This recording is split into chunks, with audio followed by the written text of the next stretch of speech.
Morning all, Nimby here. This morning we're going to be doing up some more Wolly Buggers. Just getting the stream set up.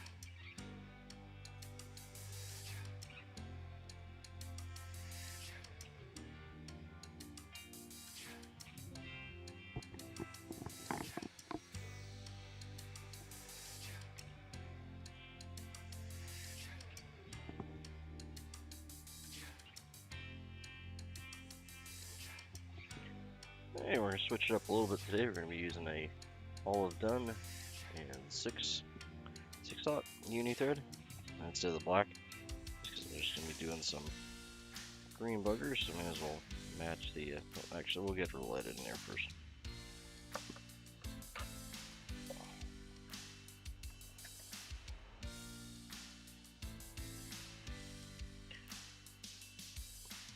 Now we're going to be using an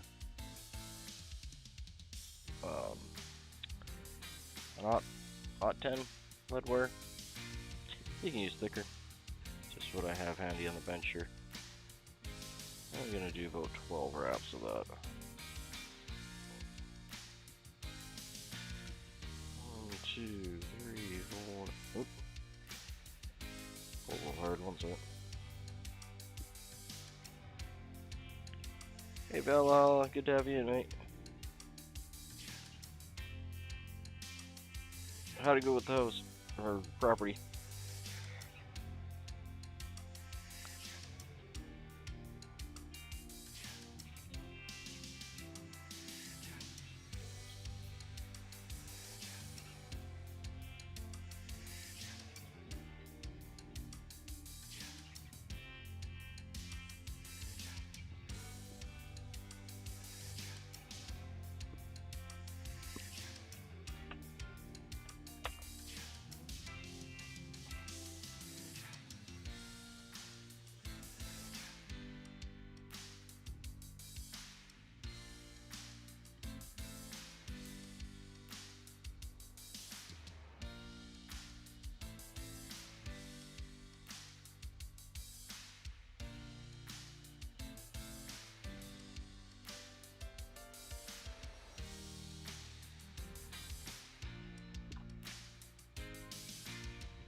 Okay, so we'll tie on the marabou tail. You can use anything from really nice premium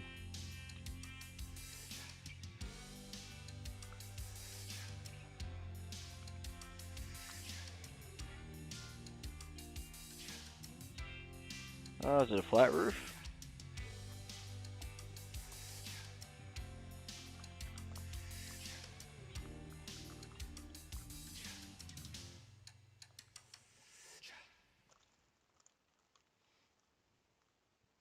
I mean, if it's a flat roof, I wouldn't be terribly worried about it. That's not uncommon on a flat roof, as long as it's not leaking. You can have it inspected, obviously.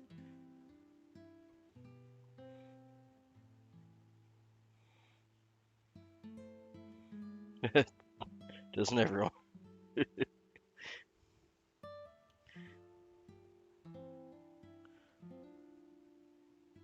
Okay, well, yeah, in my opinion, and I'm not a roofer, it's always better to have a slight slope, even if you have a sealed flat roof. It just always made more sense to me that you should have some of the water drain off. Okay, so I'm just lining these up a bit.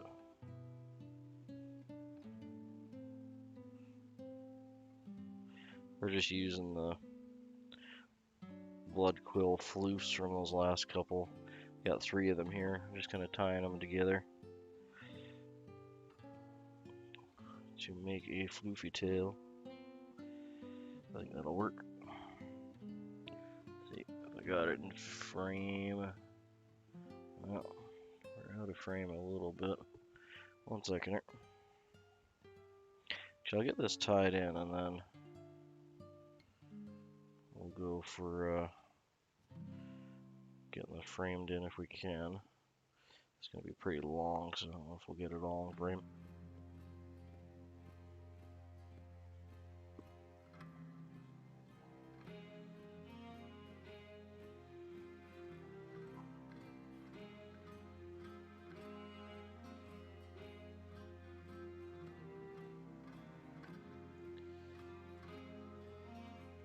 Yeah, I've been there closing it. Can be a stressful time.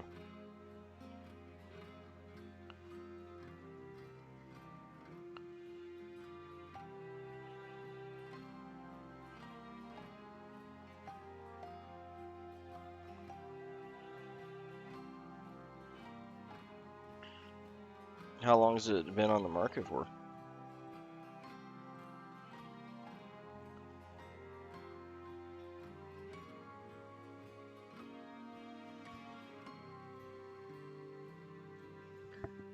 Okay, I'm not sure if we can get the camera back enough to get that whole thing in there. I'll try here.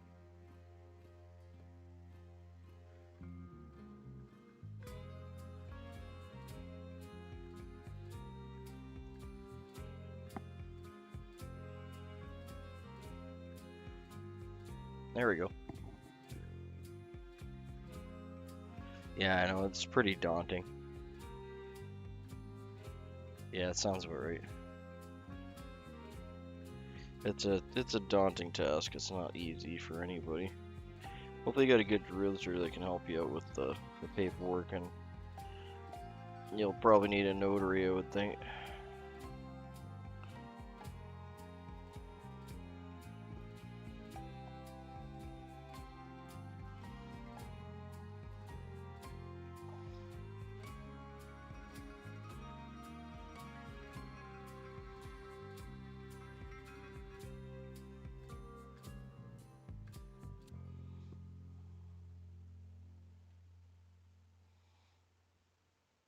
I'm going to tie this in a little bit farther away from the bead there, just because this one's a little on the short side and I want to catch it in. Then we'll tie the others in.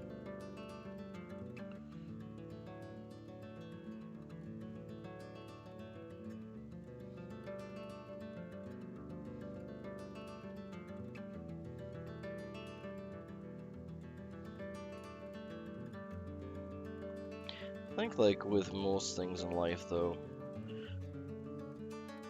the biggest question that you have to answer is your heart in it, right? Like, does it get you excited?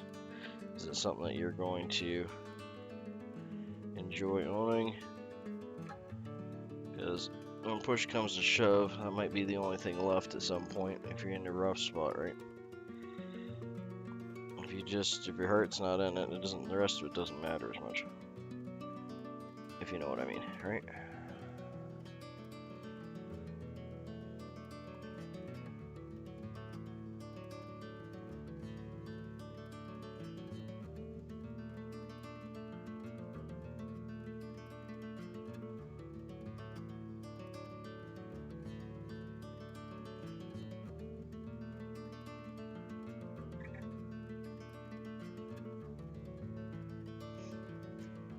Yeah, it sounds about right.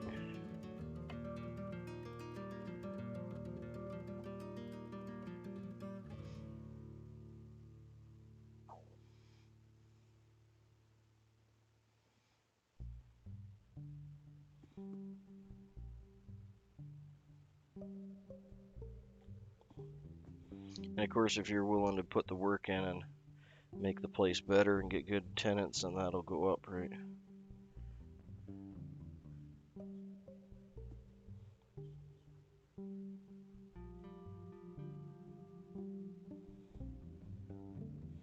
Yeah, that's true. Like that, like long and short of it, there's no right or wrong answer, right? But for me, the most important thing when you do decisions like that is if your heart's into it, because there's gonna be rough spots and there's gonna be good spots, highs and lows.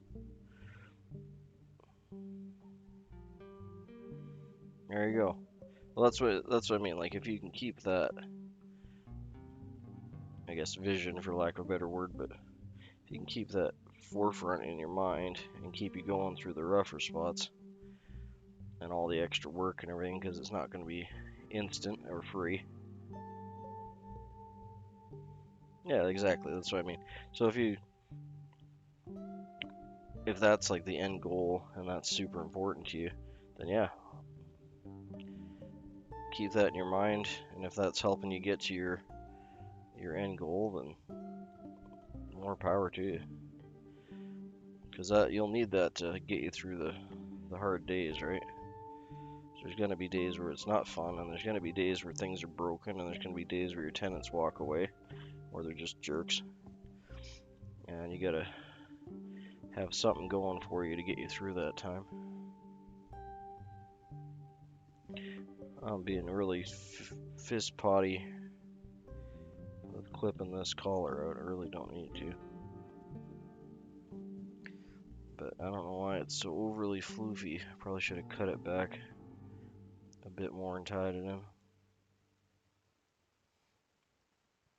It just feels like every time I cut, there's more of it comes back out.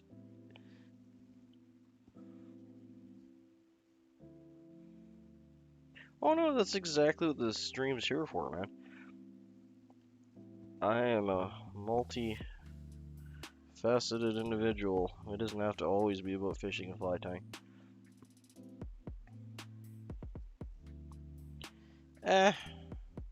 Probably capital is probably the main reason, but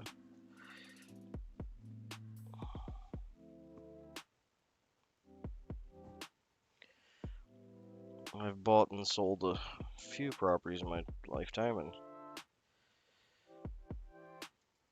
I'm just trying to go by, logic and what makes sense and what I've seen other people mess up on and do well on. Learn by other people's experiences, right? And always seeking out professional help is always a great idea as long as they're not on the payroll books. Because then they have ulterior motives, typically. But yeah, no, whenever you have concerns, comments, accusations, what have you, as long as they're chill vibes and everyone else's, it's not going to impact other people's mojo. I have no qualms about you chatting about whatever you want here. The only things I'm kind of leery about is politics and religion. Besides good points of religion, I don't mind people bringing up their faith if it's something that brings them joy. But yeah, this is exactly what my streams are about, is just chilling, spending good time with people, getting advice. It doesn't have to necessarily be about what's in my vice.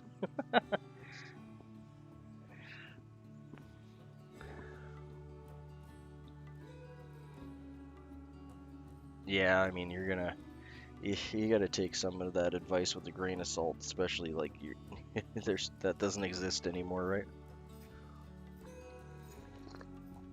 I mean, the amount he paid for that land is almost what you're gonna be paying in closing fees and extra junk.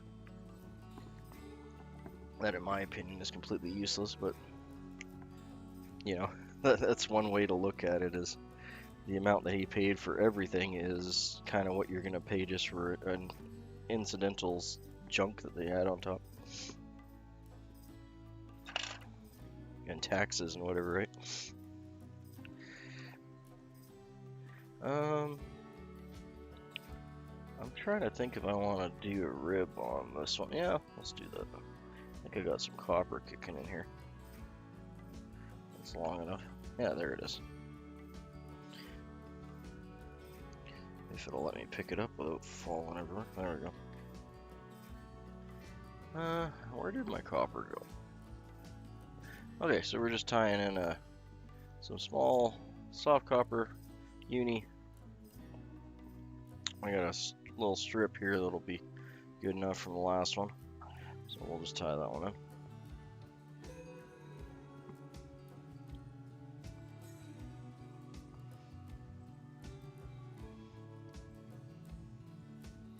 Yeah, no, I mean, like, as long as people aren't killing the vibe and the mojo, and it's all about everyone helping each other, right? So I don't mind whatsoever if you want to talk about what's going on in your life, whether it's foraging stuff, because I enjoy that as well, or properties, or just stuff breaking around your house, or life stuff, whatever. It's all good.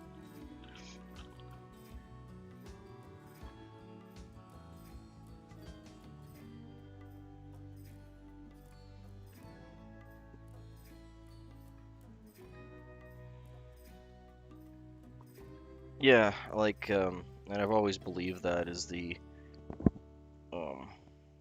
that enough? Yeah, that'll be enough.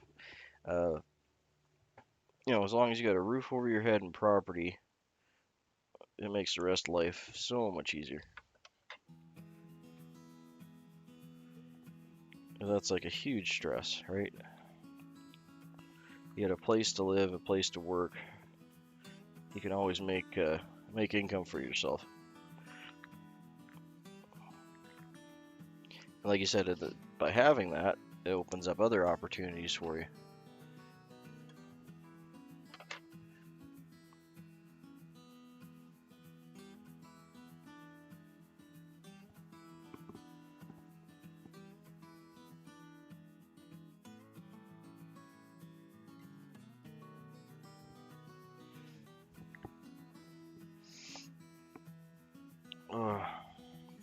Yeah, I was lucky, like, in a similar note.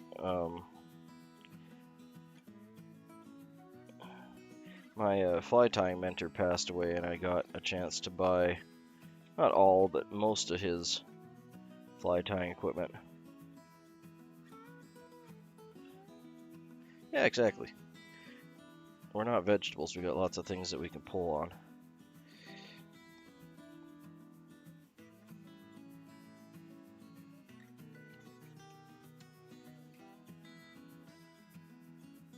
But yeah, you wanna talk about that kind of stuff in my streams, I have no problem with that. As long as it's all respectful, that's the only thing I ask.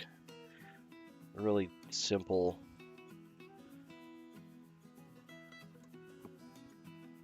life stuff. As long as you're enjoying it and I'm enjoying it, and the other people aren't being, anyone else that's in the stream isn't being,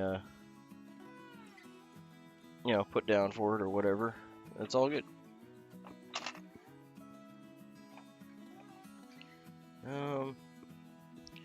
Where did my feather go? There it is. Hey, we're gonna be using a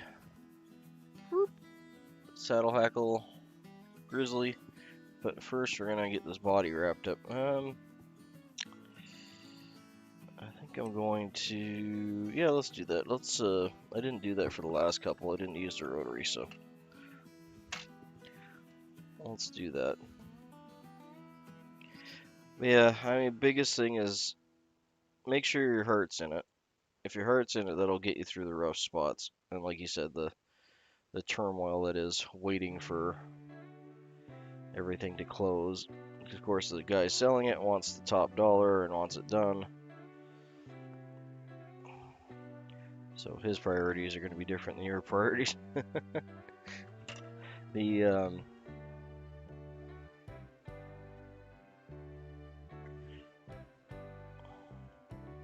Yeah, you really just got to make sure it's right for you, your heart's into it, and like you said, it's a decision you're making to better yourself, not someone else, right? Or even if it is someone else, but like you pointed out, you'll be able to. Am I doing that right? Yeah. Oh, I'm gonna go this way. So I'll cross wrap the other one. It'll give you more opportunities to do more of the things that you love doing, and more security. Yeah, that's nice. Unfortunately, this last property I bought up here, the owner, I didn't get a chance to meet with him, and like, I was almost tempted to write that in the closing stuff, is like, you have to have a coffee with me before we close or whatever. Just because he seemed like such a cool guy, and I would have very much liked to just, know more about it. Good for him. Yeah, I mean, at one point in his life, that property was probably just like it's feeling like it is to you right now, you know? If you understand what I mean. At one point it was his investment, his future stuff.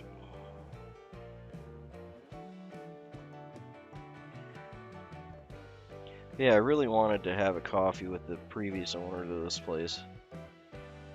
Just so I could have, you know, the history and the story and all that behind it, and just meet the guy, you know? But unfortunately, when you're doing deals like that, it's like everything's between the realtors and lawyers, and I never got a chance to meet him. I would have really liked that. He actually sold his place here, everything he owned. He left almost everything in the house, so I had to clean it out, which was fine. That was part of the deal. And he just bought a sailboat, and he's sailing around the world. Literally sold everything he had, bought a small little squad of property. Yeah, now he's just sailing around the world in a sailboat. So all the more reason to have coffee with the guy, because that's cool. Everyone's got their dreams, and they're always different than everyone else's. Or they would be your dreams, right?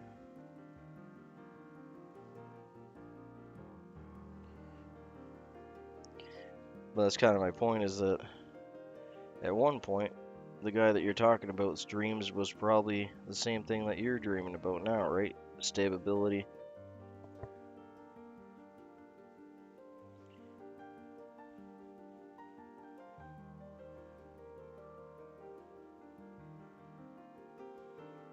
Yeah, and that's the part that I like. It's just not in my bones, right? I like to have that personal interaction with the person, not the. To be honest, like, not that the realtor that was selling this place was a bad guy or anything, but I mean, he wasn't able to answer any of my questions. I wanted to know about the well, I wanted to know about the property history, mineral rights, all that stuff. He had zero information for me when it came to anything that was useful, unfortunately. And that's kind of what I mean. I would have much rather sat down and had like a 2-hour bullshit with the previous owner. I would have probably learned a lifetime worth of information about the property.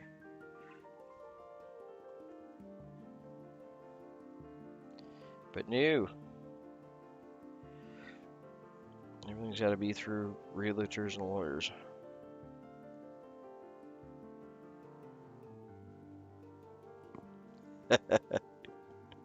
I'm glad everyone's enjoying themselves and watching. And I'm glad you dropped in, because I was thinking about your property last night, wondering if that all went well for you. Having a little trouble. I really should have. I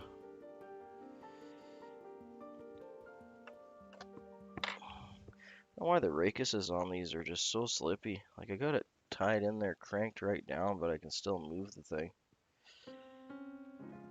Let's see, I can pull it. I'm not sure. And this thread, I've switched to this green thread because it's a little more waxy too. I was thinking it would grab it. What we can do, I've already kind of honestly put a little too many wraps there than I wanted to, so I'm going to back it off. And what we can do is just going to back off about 4 wraps. What we can do is do a counter wrap. I'm going to use my hackle pliers here. Mostly so I can keep my fingers out of the way. You guys can see what's going on a little better, hopefully. Okay, so we got this feather tied in on an angle there. I've cross wrapped it. I've got it down as tight as I can get. And it's still, let's see if you can notice, it's still slipping.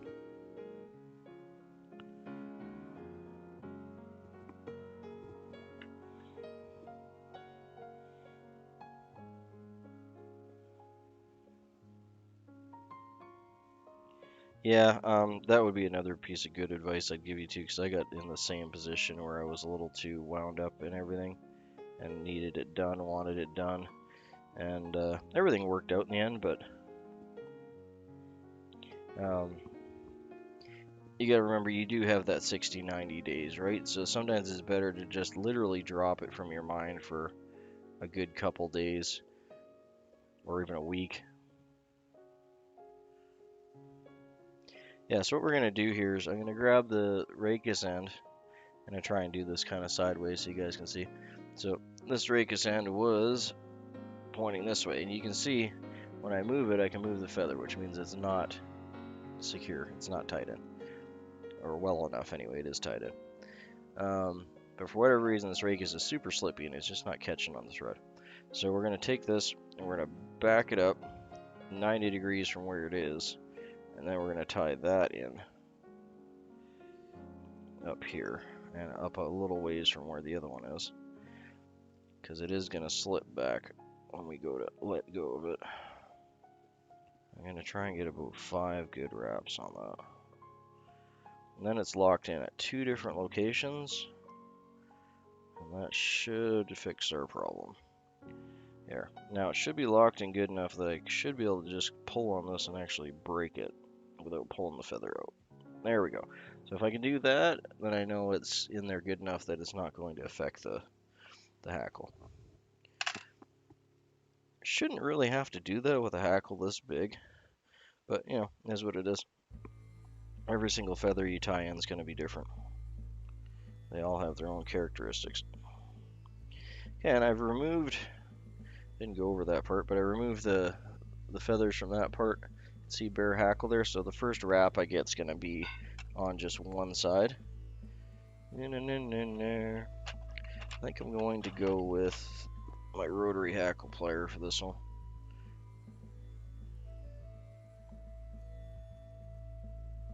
But yeah, I mean, if you do have 90 days, like that's a ton. That's an eternity when you're stressed out like that. So if you do have 90 days, just take some of the time.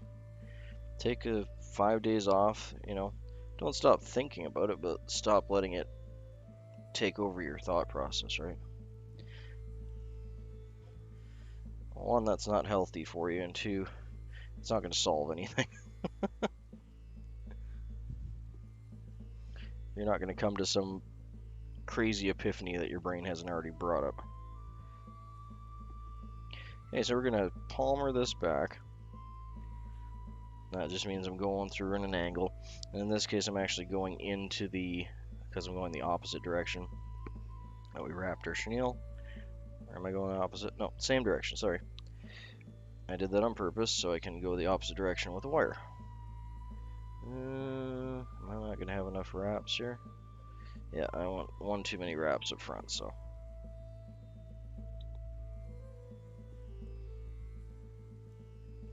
Yeah, I got one extra wrap up front here, so let's fix that. That's a good question. I like this song too. I'm not sure. Here, 1 second. Let me get that for you. I got my player kind of minimized. It is. I'm just gonna start it over. Calcutta Sunset by Jamie Jam. I think it's actually part of a bunch of East Indian music I snagged on the free YouTubes. Or East Indian themed anyway. I'm not sure if it actually is a gentleman that's from that area or not, but I do enjoy my Indian chill tunes with flutes and drums and all that stuff.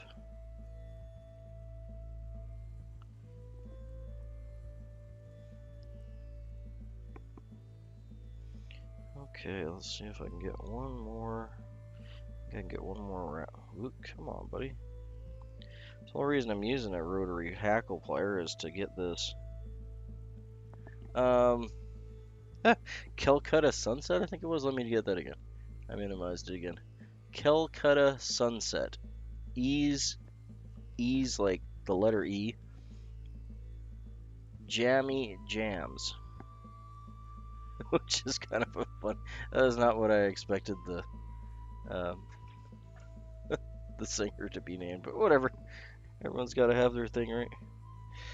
I'm sure people think it's weird that I'm called Nimby, but it is what it is. Alright, so I'm going to tie this off. We can see it coming right out there. I just have enough. No worries. Yeah, it's in the YouTube free music library. I got so tired of getting nailed with copyright, not copyright claims really, but like they can do that thing where they, I guess it is a type of copyright claim, but anyway, like if they put out a whole bunch of YouTube, I think it's almost like a business for some people. They put out a whole bunch of YouTube free music online, either through YouTube or another platform. Then people snag it and throw it on their YouTube videos, and then they're like, hey, it's free, but you didn't give us credit, and blah, blah, blah. And then you got claims. So it's much easier just to use the YouTube free audio. It's a bit more work to search through it to find something worthwhile, but once you do, it's all good.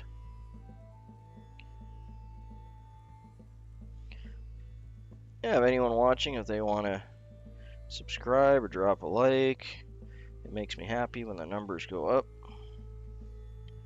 The more people we have subscribed, the more people I can help with their fly tying, or any other life advice I might be able to help with.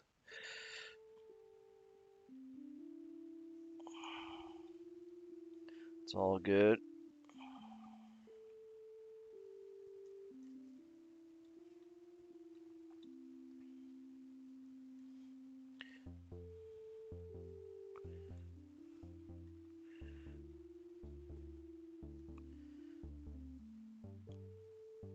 We're a little friendly community here, so it means a lot.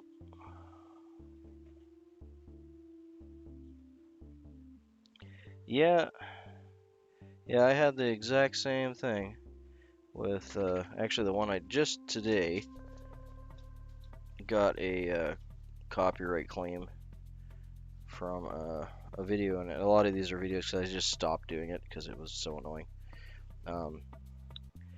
But it was the exact same thing. It was just a playlist, a copyright-free music, and it was good stuff. It was kind of like fantasy tavern,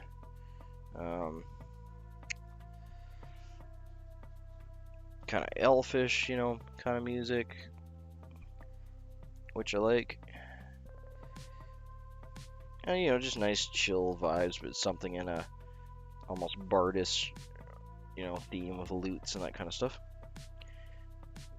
And I just got a copyright claim on it the other day, and it was like, really? I'm like, the whole, like, I read through the website, I did all the due diligence,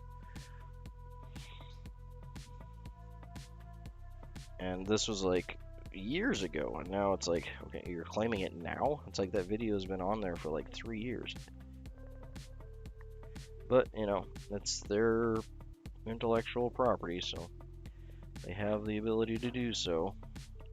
It just annoys me because it seems like it happens like every time, so I just got tired of it. I'm like, I'm done. I'm just gonna use the YouTube audio. I think the only real safe thing you could do would be to use something like, say, Epidemic Sound, or one of those ones where you are actually paying for a license and you have an actual, like, legitimate certificate. Ooh. Come on, thread, don't jump like that. You have like a legitimate certificate license that you can pull out and use, or an email showing that you have rights to use the music. Because then if you do get a copyright claim, you can just send YouTube that and dispute it. But if you don't have that, then you don't really have a leg to stand on, because they're the owners of the property.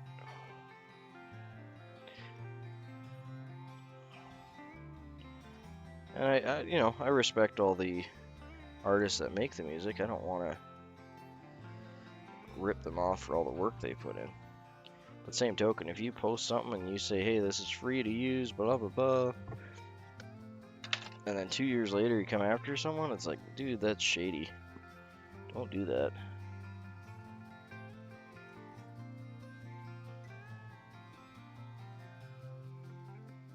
Like I just wanted some chill Elven Tavern music.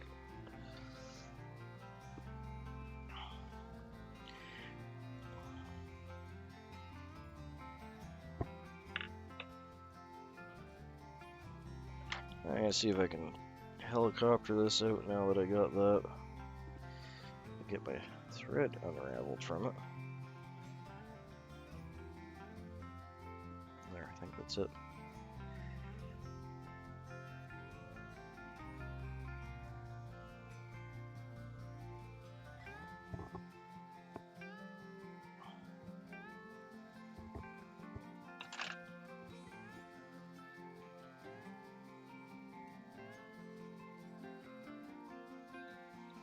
I give away a lot more than I fish, and I give away a lot more than I sell.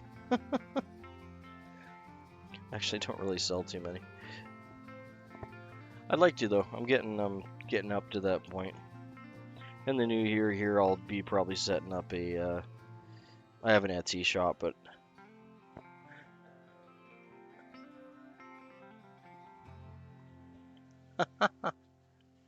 Hey, you got someone subscribed named Chicken.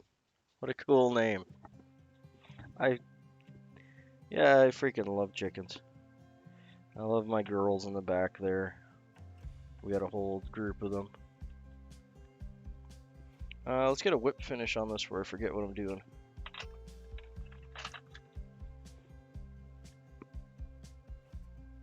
Yeah, welcome to the group, Chicken. Thanks for the sub.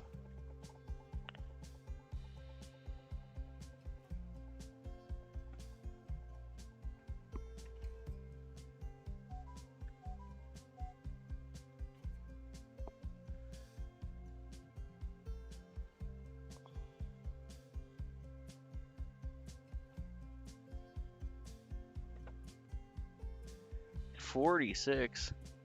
I have to check your channel out if you got videos on that. I used to have, how many did I have? 18? A lot of them have passed on now. The girls we got left are probably getting close to 6+ years now. They still lay eggs, surprisingly, but they're gonna be in their retirement years this year.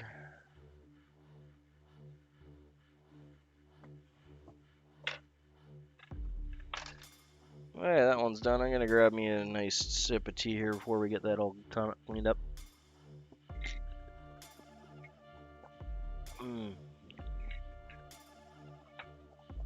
Yeah, there really isn't much of a buggier fly than a Wolly Bugger.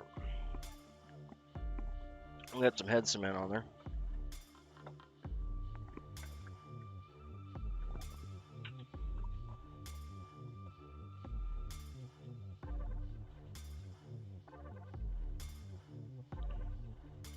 Yeah, I mean, I'll be surprised if they make it.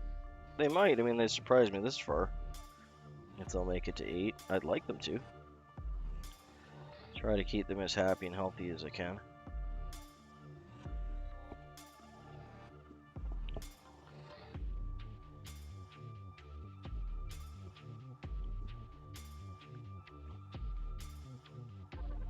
Oh, was that a question? Oh, well. Chicken looks like a chicken. I don't know how else to describe it. It's like a grouse, I guess.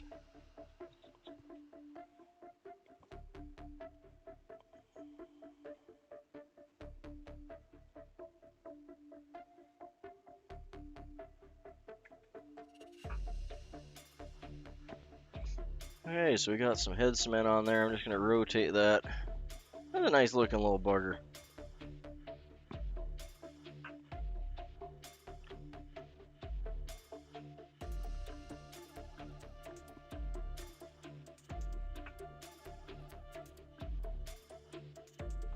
That's a green Wolly Bugger with a marabou tail and a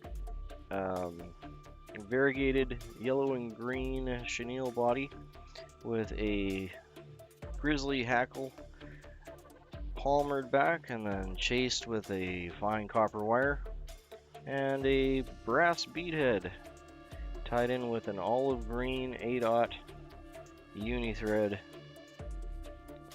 to finish it off. Nice and buggy. Sure something's gonna go crazy and smash that thing.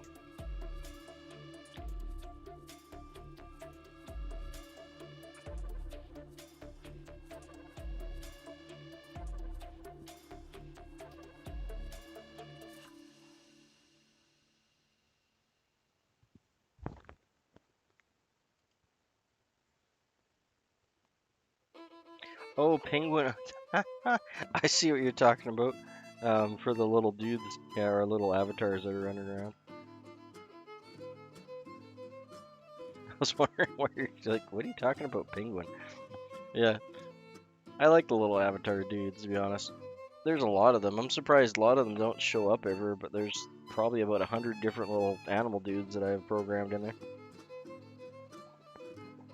But for whatever reason, it always seems to grab the first, like, 12. But I haven't seen the penguin in a while, so that's cool. And I like the big chickens.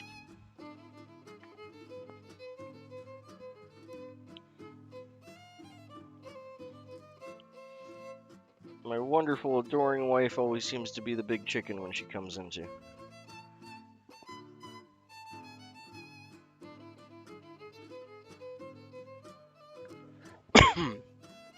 Alright, just gonna give that another moment here to dry up, and then we're getting the next one going.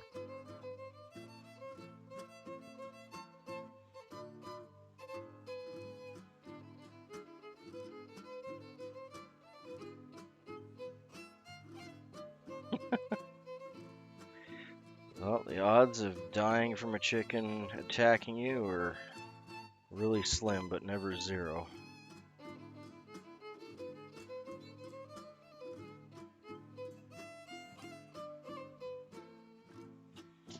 Okay, so we're going to add that to our cork here with its friends.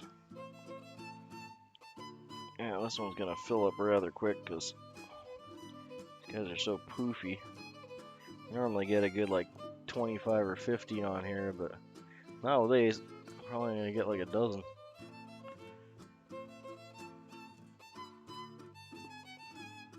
Alright, let's get another bead on here. Get this tied up.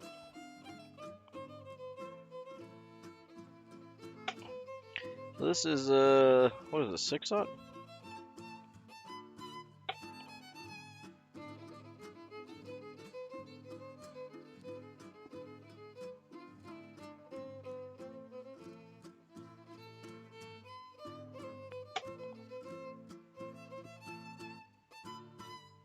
There we go, that's better.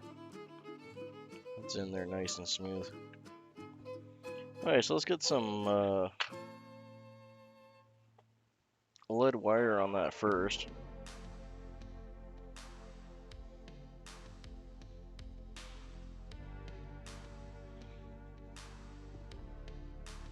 There we go. Hey, thank you. I appreciate the post. I'll check that out after the stream. I can't really check it out while I'm streaming though. But I'll definitely check it out after.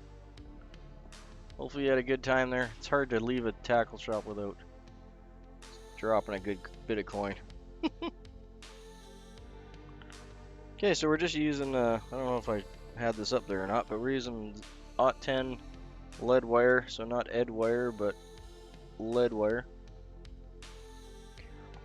I normally get about 12 wraps or so, kind of regardless of the size of the wire. That's normally enough to bury into the bead. So let's see if we can get 12 wraps on there without one. Nope. Let's try it again.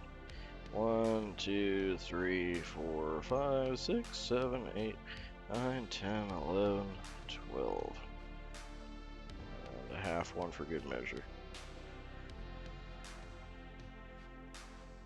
You don't have to use lead wire. If you'd like to save the environment, you can use lead free, which is basically just soldering wire, just tin. And you can find that almost anywhere, so no real excuse. Get soldering wire everywhere, even dollar store. And if you don't have soldering wire, you can use really any kind of wire you got handy. Yeah, I missed that too. I seen his post on it, on his community post, and I was like, oh, that sounds cool. But I was stuck working all night, so I did not get to see it. Sometimes if I'm not busy, I can pop in and say hi and whatnot like I do. But we were super busy and understaffed last night. At Brick, we were tying a green Wolly Bugger. I got one more to do here. There's the other ones. Little grizzly hackle. We got green olive marabou tail. Nice variegated green chenille that I found for the body. And we're going to chase it with a copper wire and Palmer in the hackle. After that, we're just using these kind of spay hackles. Grizzly. Thank you. Yeah, it's a quick, dirty, easy pattern. Really good for people that are learning. That's the main reason we're tying these. We had a couple new subscribers, Matt being one, and an older subscriber, Robert being the other, that are learning to tie buggers. So I figured I'd do buggers for a day or two and give them all a bunch of tips. We're not going over the tips so much today because I did that in depth for the last stream, and they can always bounce back to that and get all the tips out of it. So we're just going to be crushing. It's got like a casing on it. This is called a blood quill. I'm not sure exactly why they call it that, to be honest. I'm assuming because it's a new feather and it has a much better blood supply going to it, maybe? Yeah, if you crush that, it'll come apart and you can see there's actually multiple rakuses on the inside. So you'll have 1 to 2 depending on the part of the... These are normally turkey. They can be goose as well. I'm pretty sure these ones are turkey. You'll have a multitude of these little guys, which are like little fluff feathers. You can use these. I save them. When I get about 4 or 5 of them lined up, I can line them all up and then make a tail out of them. They work just fine. They're just a little on the floofier side, typically a little shorter. And you can tie this in, I mean, if you're not worried about getting it exact. This one's pretty big. Quite big, actually. Probably should have grabbed a small one. But yeah, if you're not worried about getting it exact, just tie the whole thing in. Clip it off. If you're just making it quick and dirty. But I'm going to separate these out, because that's a little too much floof. The size of fly we're going with.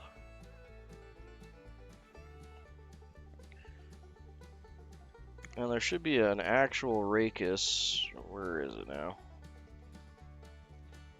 Which goes right through. See it right there. There's your actual racus feather. That is the actual feather.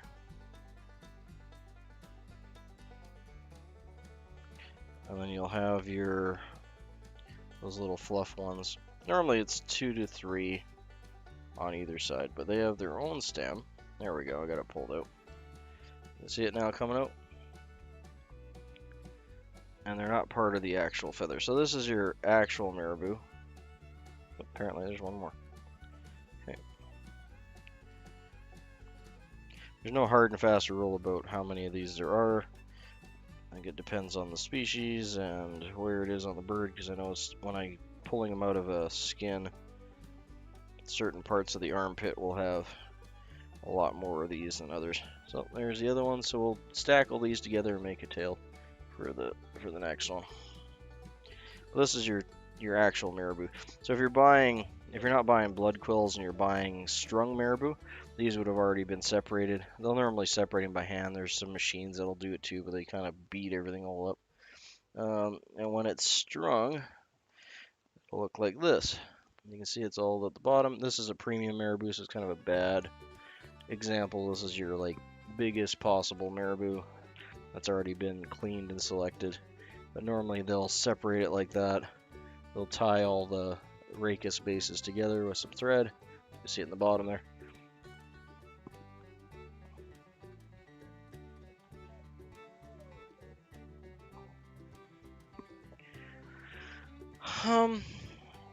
Yeah, I mean, I'm on the fence. Like, I did actually kind of played with that last year. Because especially since we live out in the middle of nowhere.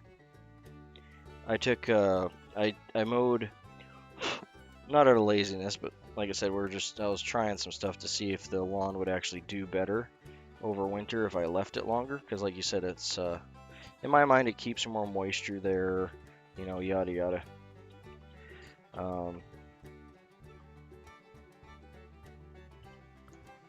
So what we want to do here is we actually want to take off that, you see the rachis in the middle going all the way up. Now we want to find it at the tip here and actually pull it out. It'll go right up to the top. Well, that's all cool. You mind just telling us what kind of model you're doing?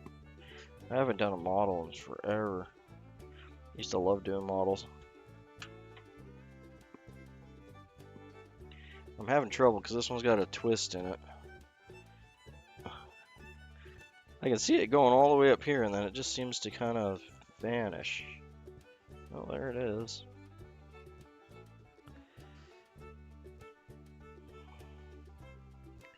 There we go.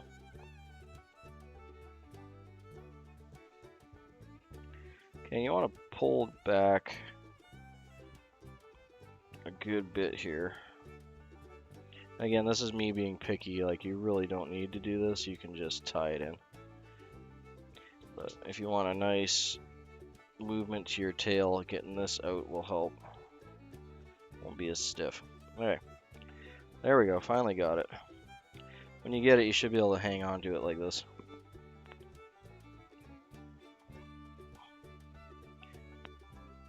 Oh, my neighbor had an, what year was his? I can't remember if his was a 76 or a 70 or 66. Almost that exact car though, anyway. And he painted it like fire engine orange, and it looked awesome. Yeah, there we go. So I got it separated out. Now what we can do is we'll take this one out. And I'm just going to kind of grab the edge there with my fingers. I'm just going to clip this out. You can break it with your fingernail too, you don't have to go all crazy on it. But now, we have a much wispier, that top's really not behaving for me, but we got a much wispier marabou now. Taking that out for the tips, because this one is a lot stiffer. You can see it doesn't want to bend as much.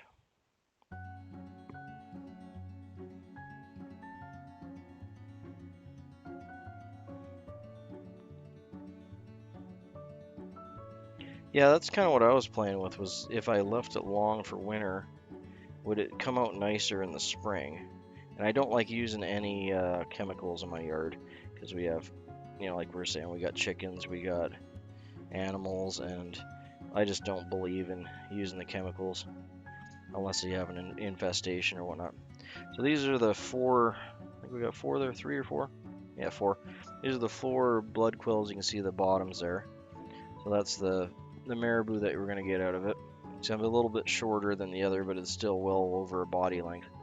And we can add this one to these, because these ones are a little bit overly soft because there is no rachis in them.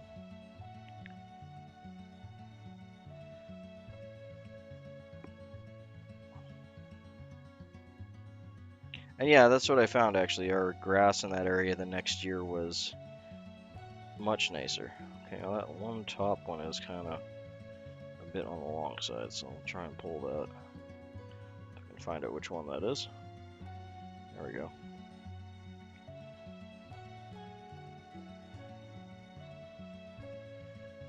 Now I got one more that's a hair long.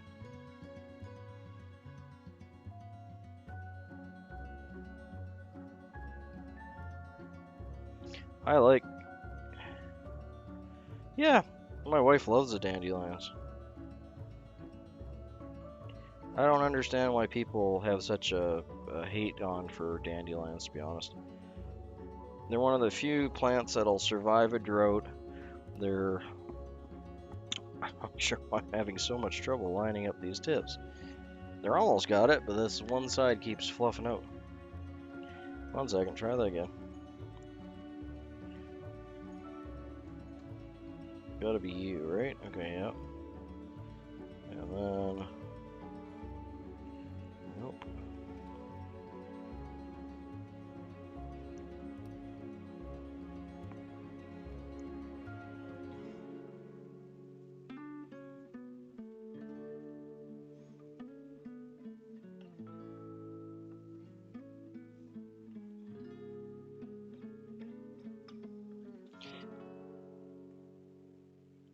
Yeah, I mean, I'm not a big fan of monocultured yards. I really am not.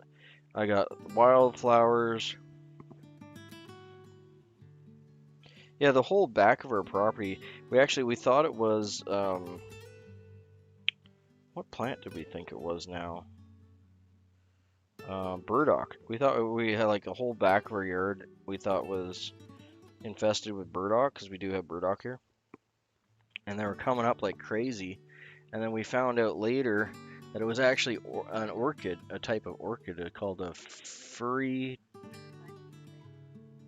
toad orchid. Or I think it was a furry toad orchid. And like I was picking them like crazy, trying to keep up with them coming up. It's easier to get them when they're small. And then they started blooming. And I was like, these have flowers. I'm like, those aren't the right kind of flower. And then found out that, yeah, sure, they're actually an orchid. And I was destroying these poor orchids. But the leaf looks almost identical to a burdock when they're small. And it's easy to tell a burdock when it gets big because they get like 4 feet high. These things only get about like yay high. Where's my finger? There we go. But like that. I'm gonna tie in this little tail. I'm not sure if we should do a little tail one. Actually, it's a little on the thin side. Maybe I'll save that for. I was gonna use that one, but we'll go with the big floofer for this.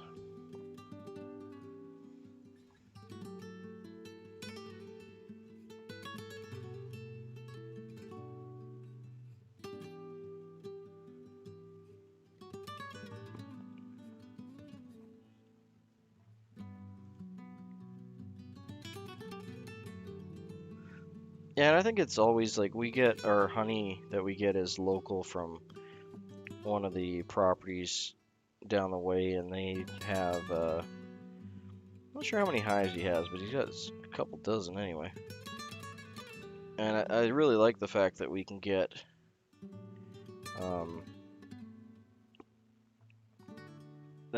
honey from like our own, not only our own area, but you know, those bees come and pollinate our garden, right? So that's like our own plants and our own pollen coming back to us in the form of honey. And we don't even have to do the extra work, so there's that too. If I wasn't allergic to bees, I would totally do beekeeping. I think it's really cool. But I can't see myself beekeeping and not getting stung, unfortunately. Okay, so we're going to do a little bit more than shank length on the tail there.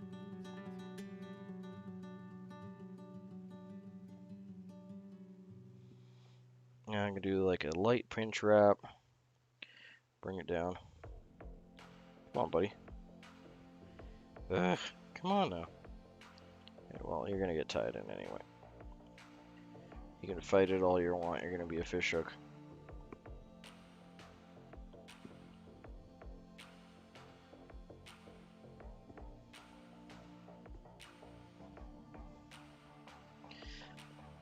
Yeah, I've never really gotten the... I really hope that mentality kind of starts disappearing from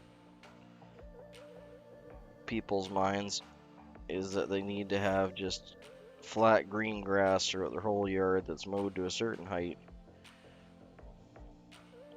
I don't even like mowing my lawn all the time. I like it longer.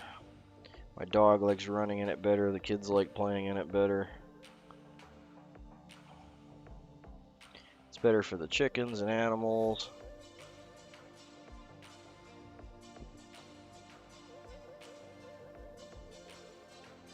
Good. I'm glad you have someone that has that knowledge. Yeah, we get so many, and I'll eat them in the spring and the summer and stuff when they're available, but we have so many plants that are edible that people just pull out and burn or whatever. If you can use something, why not, right? And since we don't use any pesticides or anything, I know that they're safe.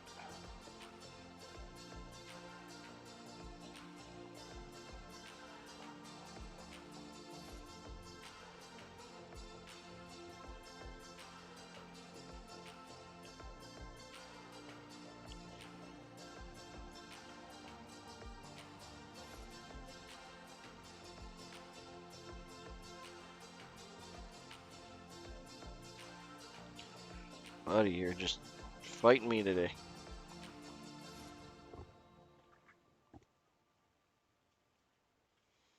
Well, there's definitely those out there.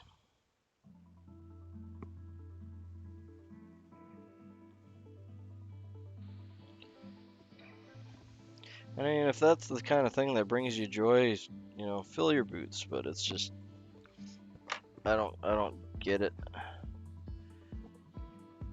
Got so many better things I'd rather be spending my time on.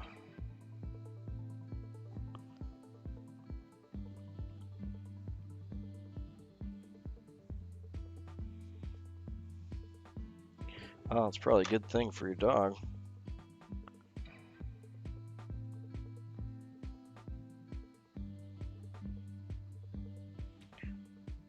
Yeah, I find it interesting that it's like, they always say that those things, oh, it's safe, you know, we've tested it, da da da.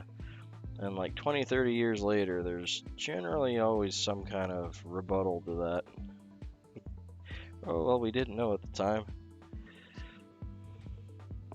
Hey, thanks for stopping in from Argentina. I appreciate that.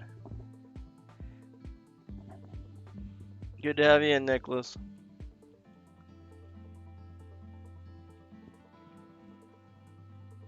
Yeah, and hello from Canada.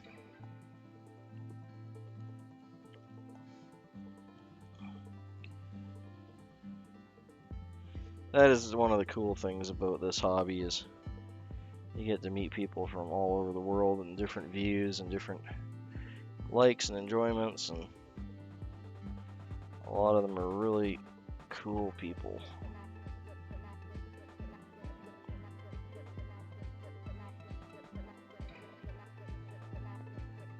Guys, I'm just cutting off some wire here. I'm doing it off camera, but I'll show you here. So get it ready. So just a soft, small copper uni wire.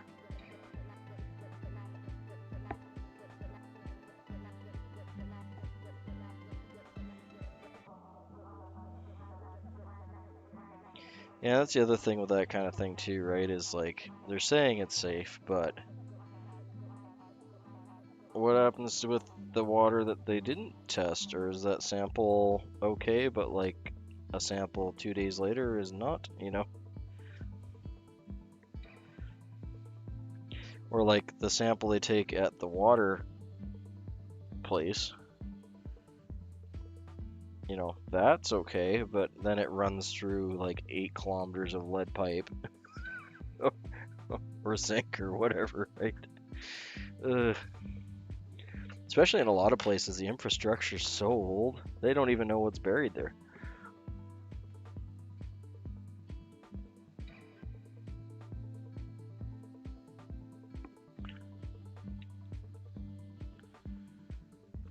Yeah, up here, like the type of stuff that they use to spray here is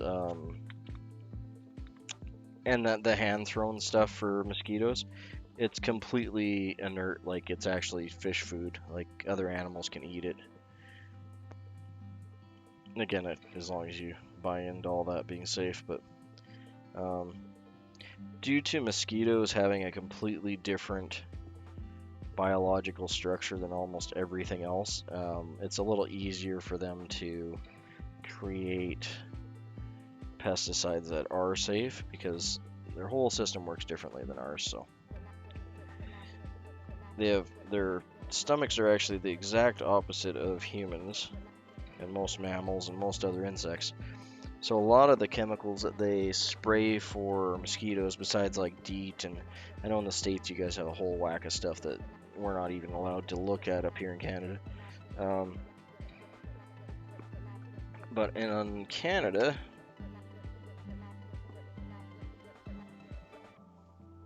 yeah, I remember, and that's the thing that's the annoying part is just like with DEET and with DDT and all the other stuff, right? It's like they do such a propaganda news thing to make everyone feel safe about it, and then like I said, 20, 30 years later, like, oh well, it causes cancer and all this other fun stuff. We didn't know. Yeah, sure you didn't. But anyway, the biology of a mosquito is actually pretty interesting because it's almost a polar opposite to most insects and most animals. So they have a basic stomach instead of an acid, like we do. So a lot of the chemicals and stuff we use for mosquito control here are to do with attacking their biology, and since it's the exact opposite of everything else, it's kind of easy to segregate that out. So when they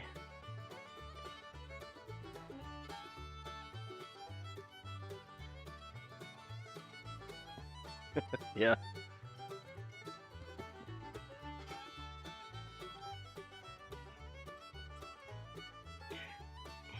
And that's the other frustrating part too, right? Is like they get these lawsuits done up so, things can be fair, yada yada. But the amount of profit they made is going to be way more than whatever they end up paying out. So it's just like a cost of doing business.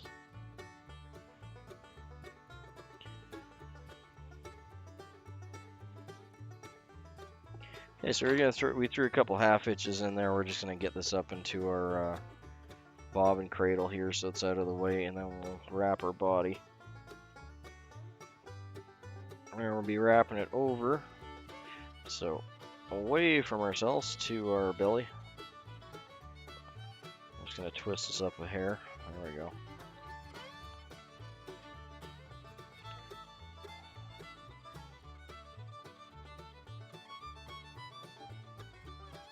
Oh, do all that work and I didn't even get.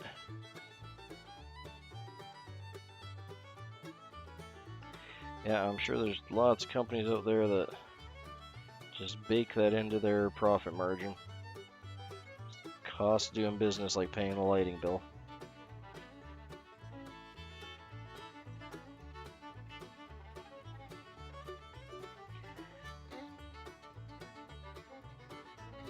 Yeah, sorry, I got sidetracked there. So, with a mosquito, since their guts work on exact opposite of everyone else, a lot of the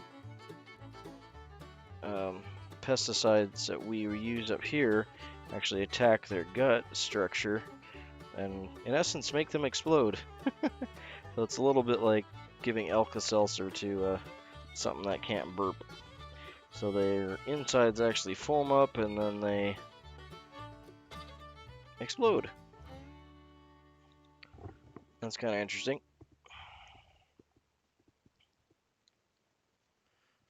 But it's perfectly safe for fish and everything else to eat because it's just, I think it's actually cornmeal.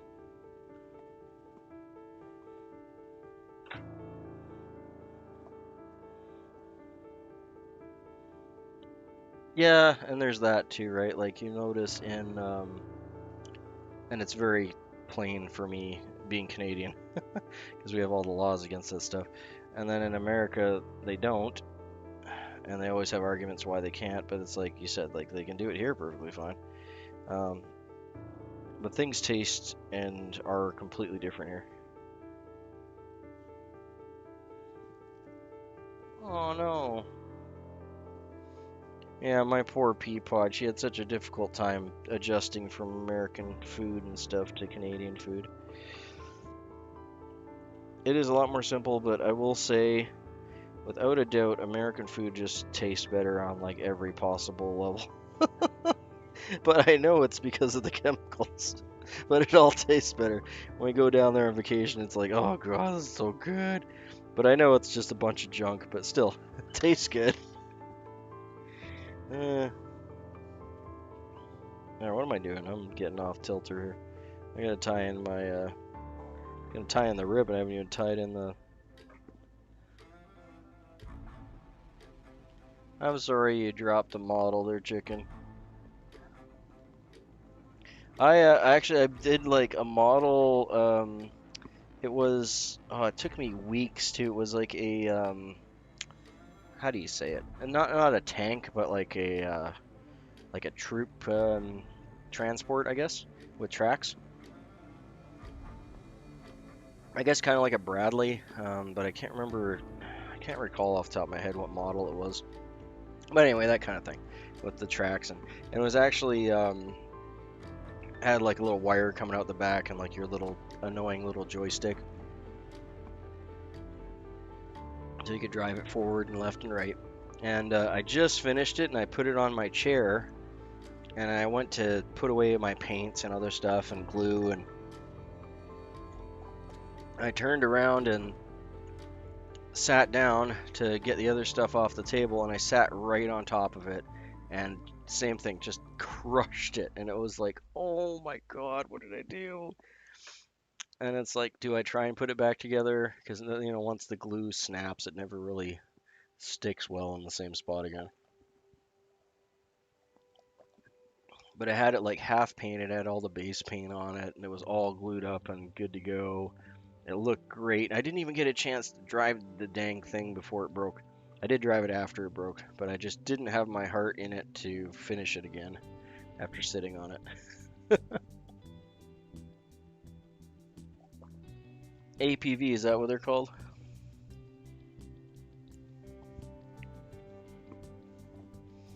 It wasn't like an old one. I'm assuming it's definitely, it wasn't like a World War II one or anything. It was semi-modern, but I want to say like, I mean, it was in the 80s, so it was probably from the 70s.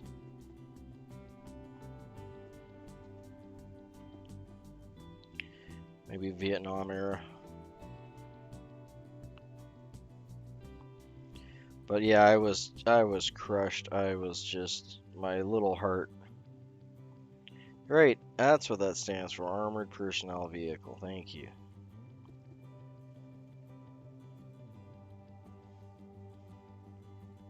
We're just stripping off all the fluff to get a nice quill.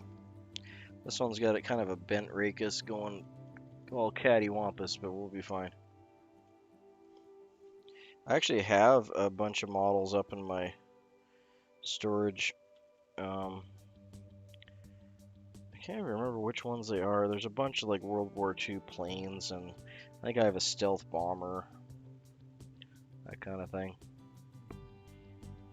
Okay, so we're gonna just cross wrap this like the last one I had trouble with.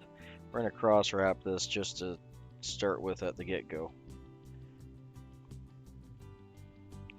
because I'm having a heck of a time with these racuses slipping. So normally, actually, let's. I'm gonna do one other thing here too. I'm gonna take some hemostats. You do have to be somewhat a little bit careful doing this because you don't want to break it. But you can do this with your copper wire as well. And you just get it in the hemostats there, and then just crush it down just a little bit, not like a whole lot.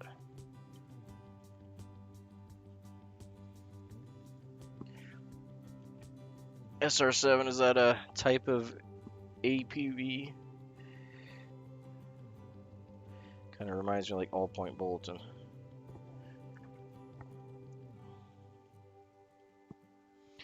And Dota is going to show up on the camera, but it leaves a little toothed structure to it, so when your thread goes on it, it's a lot more Velcro-y. Gives it a little something to grab onto.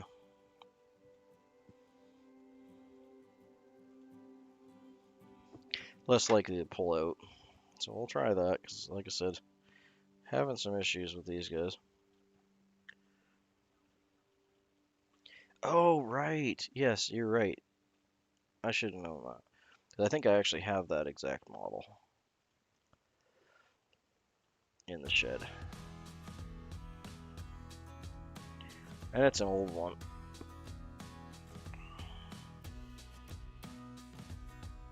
Okay, so we crisscross that. I'm going to crisscross one more time. So we got two of them in there. Now normally, actually that one's in there fairly tight. I can still just pull it, like just a hair. And I can feel those teeth marks that we left in there kind of ticking as I pull it.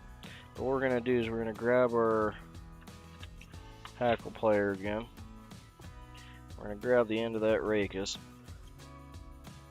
And we're going to bring it back 90 degrees and then do the same thing just to this side of the racus this time. And that will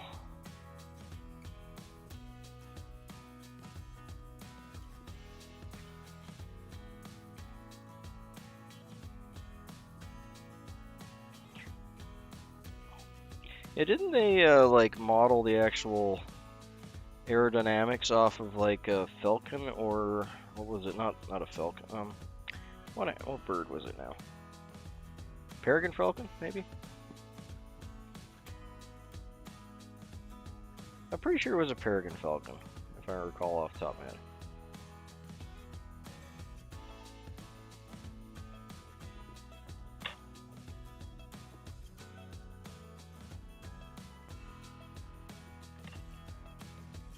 Okay, we're gonna get our hackle player here again. Am I thinking another plane? I'm thinking of the big black one on maybe.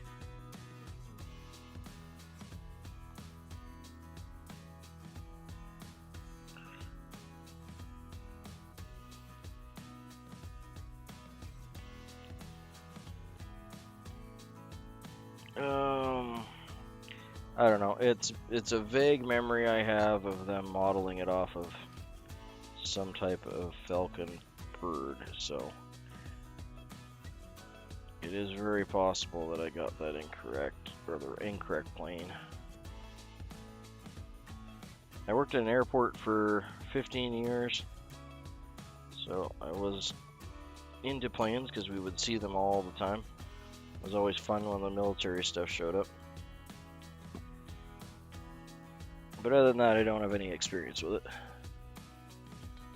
So it is what it is. Okay, so our first wrap there, we only got one side of the feather, so we got a nice clean wrap collar. Yeah, I think it... Oh, so is the Recon one different than the Stealth Bomber? My bad. I thought they were just designed the same.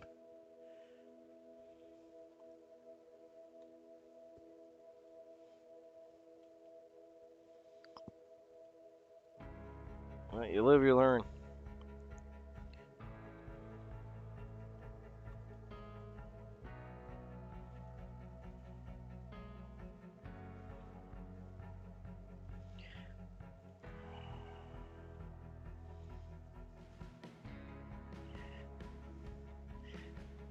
And I can't say I'm into planes any more than anything else, but I really like cool engineering, and that's cool engineering.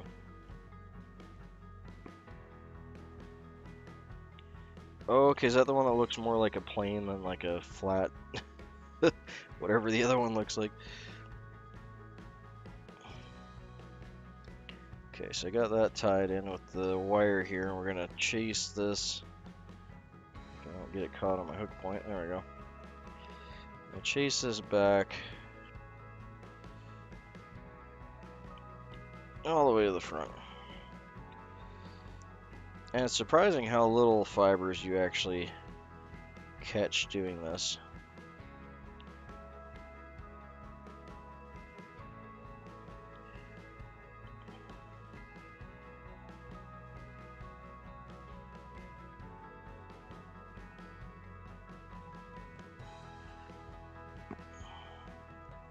Oh, I'm a firm believer in asking your wife for betterment of all things. Right, dear? My wife helps me with all sorts of decisions, even with my fly tying. She'll pick colors for me, or she'll pick a cool fly for me to tie. And the ones she picks always hit it off. Every time. Like, well, I don't really want to tie that one. And she's like, tie it, it's pretty. Okay. And then I get like more views than all the other ones.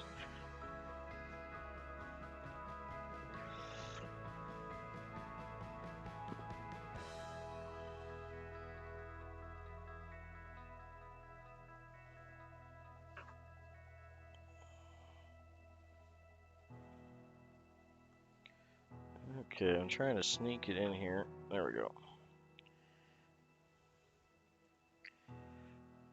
Get in the collar there and we'll tie that off.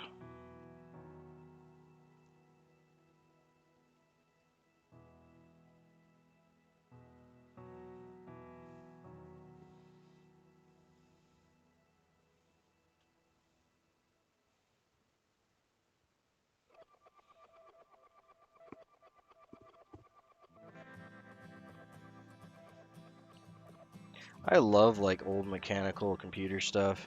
Like even the way they did like the computers for like the space shuttles and stuff. That just tickles me. 'Cause it's so simple, but it like the amount of stuff you can do with just wire and knots and stuff. It's crazy. And some of the old like guidance systems, like gyros and stuff, they had in some of the older planes. That stuff's just mind-blowing. It's like magic. It's surprising it even works. And even though they're kind of garbage now, but I mean, back when they were made, the people that made them, like, that was cutting edge, just bleeding edge tech at the time. I just helicoptered off her copper wire. Yeah, I might have enough for another fly out of it. We'll hang on to it. Okay, let's get that tail bit cut off so it's not just hanging there.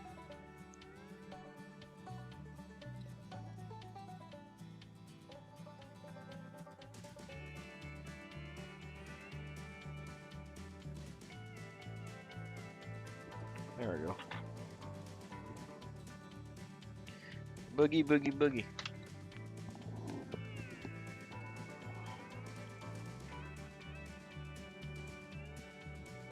Okay, don't recall if I put any half hitches on it yet, so I'm gonna throw a couple more on just in case.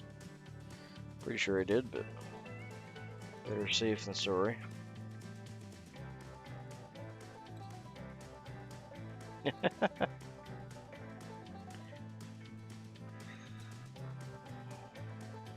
Yeah, I definitely could have been an engineer. Most of my family is.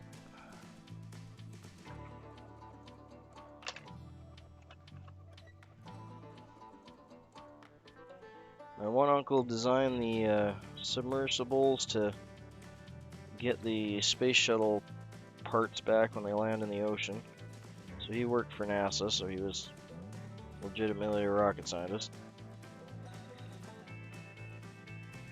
My other uncle engineered and created the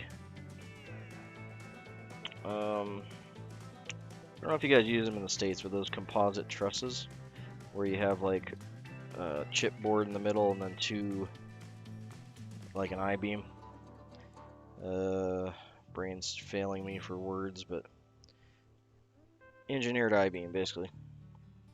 He has the patent for that, and they make them in Alberta.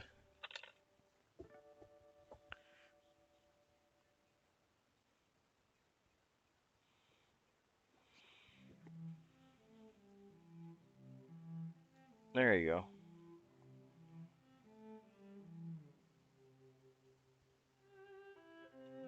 Yeah, I'm definitely at the point in my life where getting an extra $1.50 is not worth the all the junk you have to put up with to be a middle management version. I'm much happier being Joe Blow. I've done that, worked my way up several times.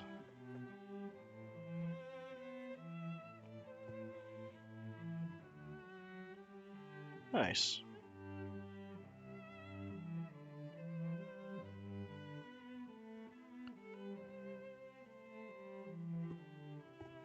Yeah, I went a different route than the mechanical engineering. I decided to get into drafting and 3D animation, and I actually got to work on the original Toy Story for Industrial Light and Magic. But the pay sucked and it was extremely stressful. As much as I loved doing it after I did it professionally for a while, I was like, I don't want to do this anymore. It would definitely be something I'd rather do as a hobby than getting paid.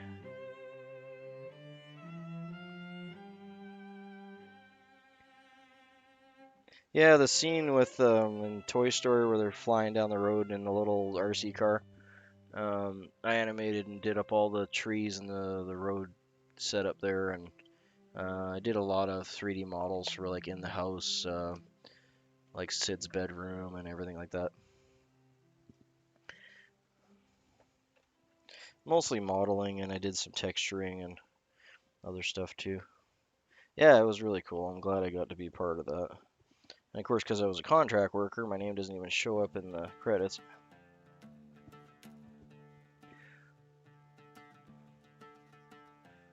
Okay, so we're just going to rotate that here for a minute while that dries up. Again, that's another olive Wolly Bugger with an olive marabou tail, blood quill, and we got some variegated chenille green and yellow as the body, wrapped with a palmered grizzly hackle, and then chased up with a copper wire. Hold it in place. We have a 4mm brass bead at the head and a collar of uni thread 6/0 in olive done. I'm happy with that one. That's buggy as all get out. The Buggy Bugger.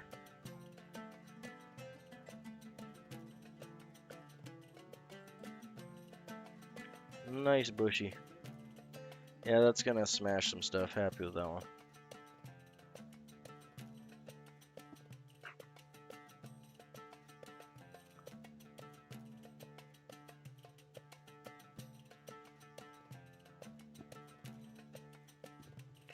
Well, let's fit her in the cork here. And you sure can't fit very many of these per cork. I like when I'm tying small stuff. It's not really the hook size, it's super floofy. I don't want to crush them. There we go.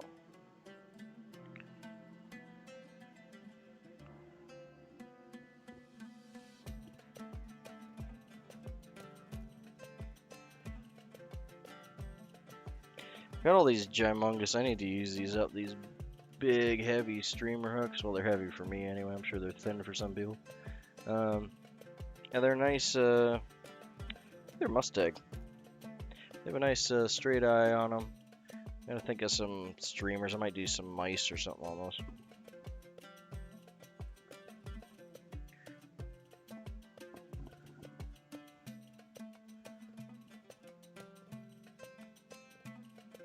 No worries, mate. Glad you dropped in. I think we've been going for an hour and a half here, so I'm gonna take a short break, get some breakfast, finish up my tea here. And I do work today, so I'll start my work day. Thanks for hanging out with me. I'm glad we got a few new people in the group today. Got Chicken. We got Brink came back. Oh, no worries. Val will always drop in. Robert must be busy today. Who's the one from, oh, Nicholas. Yeah, Nicholas from Argentina. It's good to have him drop in. Do we have any of the other regulars pop in today? I don't think so. No, looks like just me and Val having a good hangout. It was a good day, mate. Thanks for hanging out with me. I'm glad that the property's at least looking up for you and you can take some time, relax, and make a good decision. Always a pleasure. Always good to have you in. Have a good one. You guys have a good morning.